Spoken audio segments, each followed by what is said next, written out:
O ito po mga kabayan, ano pong masasabi nyo dito ha? Sa bagong balita po na kung saan kakasuhan daw po ni George Garcia aka Tuta ni Marcos sa Comelec. Ah, kakasuhan daw po si Senator Marcoleta mga kabayan. Mantakin mo mga kabayan, may lakas ng loob pa magpakita tong magpa-interview tong tuta na to. Na tutang-tuta naman ng Marcos administration. Nagpanalo ka ng talo, nagpaupo ka ng mga hindi naman nanalo. Tapos yung mga nanalo, ano mga ba ginawa nito? Hindi po dideklara. 'Di ba? Sa sobrang kapal ng mukha, nagawa pang lumabas at magpa-interview. Hanip ka talaga, Garcia, no? Wala ka nang pinipili. Sa sobrang kapal mo, mas makapal pa siguro yung pagmumukha mo sa balat ng kalabaw. Napakakapal ng mukha ng taong ito. Ito mga kabayan, basahin po natin yung balita patungkol po dito sa kakapalan ng pagmumukha nito ni Garcia. O ito po mga kabayan, no? Nagbabala si Comelec Chairman, makapal ang muka, George Garcia, na posibleng maharap si Senator Rodante Marcoleta sa election offense at iba pang kaso tulad ng falsification ng public documents kung mapatunayang peke o hindi tapat ang kanyang statement of contribution and expenditures. Ayon kay Garcia, hindi maaaring magsumite ng sose na mali, kulang o may tinatago. Lalo na kung hindi tugma ang gastos sa opisyal na deklarasyon. Ang babala ay kasunod ng sunod-sunod na ulat ng Bilyonaryo News Channel kung saan lumabas na mas malaki umano na gastos si Senator Marcoleta sa kampanya kumpara sa kanyang sariling deklarasyon ng assets at net worth. Sa programang Saganang Mamamayan ng Net25, nagpaliwanag na si Senator Marcoleta. Ipinunto niya na sinasadya niyang hindi ideklara ang mga tumulong sa kanyang kampanya dahil ito raw ang tanging pakiusap ng kanyang mga donors, manatiling anonymous. Git ng senador, wala siyang nilabag na batas at iginiit na kaya niya diniklarang walang kontribusyon ay dahil ayaw isa publiko ng kanyang mga kaibigan ang kanilang pagkakakilanlan. Ayon kay Senator Marcoleta, marami siyang malalapit na kaibigan na nagbigay ng tulong noong tumakbo pa lang siya. Sabi niya, nakalimutan po nila na napakarami kong kaibigan. Ang sabi nila, kung kami po ay naniniwala na karapat-dapat kang makarating sa Senado. Isa lang ang pakiusap namin, huwag mong i-disclose ang identity namin. Dagdag pa niya, kung ideklara niya na may donasyon siya, mapipilitan siyang ilagay sa sose ang kanilang mga pangalan. Dahil hindi po pwedeng isiwalat ang kanilang identity, kaya sinabi kong zero contribution. Ipinunto rin niya na kung magde-declare siya ng gastos na may mas mababa kaysa ibinigay na pondo, baka isipin ng mga donors na may tinago siyang pera. Ayoko naman yun kasi pag titiwala nila sa akin, kailangan gastusin ko yun. Pinandindigan ni Marcoleta na wala raw batas na nag-uutos na pilitin siyang pangalanan ng donors.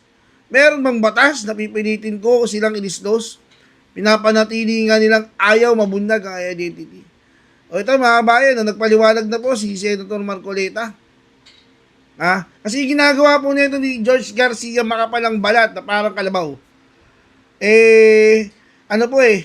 Yung tinatawag na sisirain ka sa mainstream media, magpapa-interview, para lang pasira ka sa mainstream media. At alam naman po natin mga kabayan na ito pong Bilyonaryo News Channel ay ABS-CBN to na nagkatawan lang na Bilyonaryo News Channel.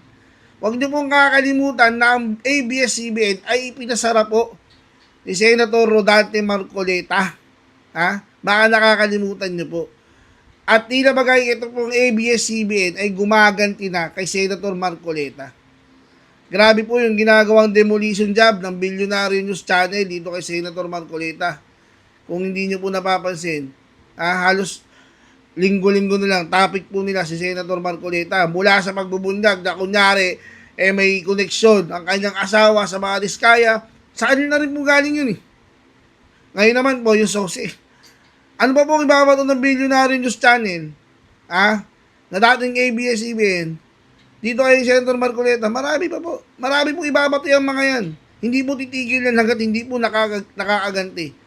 kay Senator Marcoleta. Pero lagi po nating tatandaan mga bayan, ha? Lagi po nating tatandaan na noon nga, marami na pong bumibira kay Congressman Marcoleta noon. Diba? Nung congressman pa lamang siya, nanalo po siyang senador. Huwag nyo pong hantayin, mga sir, mga ma'am, yung ginagawa yung demolition job kay Senator Marcoleta ay maging dahilan kung bakit siya mauupong Vice President o Pangulo ng bansa. Huwag nyo pong hantayin, sir. Naniniwala po kami na pag tinuloy-tuloy nyo po yan, at yung pangalan ng Senator Marcoleta ay umalingaw-ngaw hanggang mula Luzon hanggang Mindanao sa ginagawa nyo panggigipit. Good luck po. Good luck po sa 2028 o 2035. Tingin niyo marami pang naniniwala sa inyo? Tingnan po natin. Ituloy-tuloy nyo lang po. Ikaw George, makapal ang mukha Garcia. Kasing kapal ng balat ng kalabaw yung pagmumukha mo. Tuloy-tuloy mo na lang rin yan. Ang ginagawa mo, kasi obvious na obvious ka naman eh.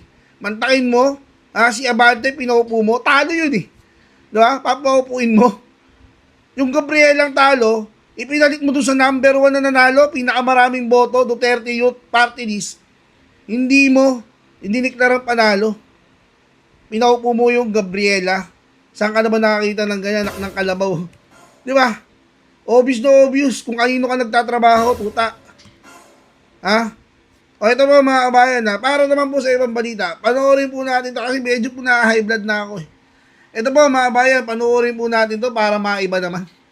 Nako, tila po isinusuka na ng mayorya ng mga Pilipino, ito pong si Pangulong Marcos Jr. kung ang pagbabasihan ay ito hong naging resulta ng survey ng ito hong ang pahayag ng Publicus Asia. Biruin nyo mga kababayan ay mula po sa 51% sa pagtatapos noong 2022, ngayon po ay 18% na lang.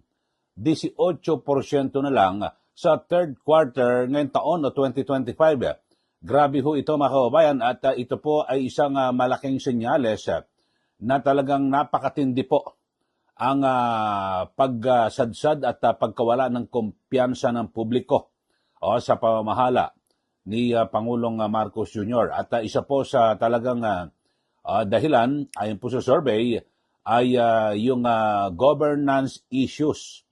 Yung kanyang pamamahala, siyempre, napakarami ho, no? Lalo halimbawa sa nangyaring lindol at ganyan din po sa mga kalamidad, di ba? Yung Bagyong Tino at Uwan. At sa mga nakaraan pa ho, talagang mula po 2022 ng pagtatapos ng 2022, 51%. Ngayon ho, third quarter pa lang ho, 18%. Ano ho kayo pag sa fourth quarter nito ng 2025, sa pagtatapos ng taon? Lalo't ngayon, dami ho ng mga nagrereklamo, di po ba? Yung napakabagal daw at parang hindi ganon ka-tindi yung, yung pagresponde ng ating mga kababayan dito po, o ng ating Pangulo, dito po sa ating mga kababayan. Ito, tingnan nyo ho sa inyong TV screen, na kung saan 18% na lang po ang yung nakuhang marka ni Pangulong Marcos Jr. So, mukhang kapanipaniwala ho itong survey na ito kasi yung governance issues, okay ho ito. Kasi talaga namang napakarami ho ng mga pintaso sa pamamahala ng Pangulo at gayon din po, ito pinakamatindi, yung corruption controversies.